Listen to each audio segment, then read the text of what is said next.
Between the camera and the audience comes a very important job.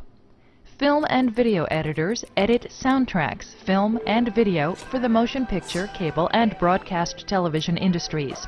They select the scenes captured by the camera operator and put them in a sequence. It sounds simple. It isn't.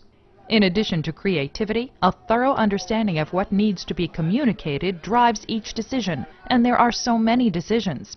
Should a scene be paced quickly with many fast cuts, or would slow shots add more drama?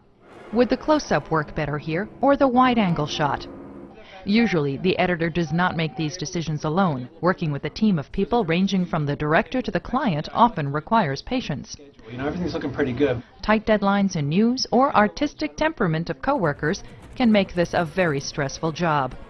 Film and TV courses in college or career schools can help enormously. And because this is a job that unites artistry with highly technical skill, schools often have professional equipment. However, because the technology is constantly evolving, it's necessary to continually update your skills with additional training. Once, editors worked with just scissors and tape. Now computers are used.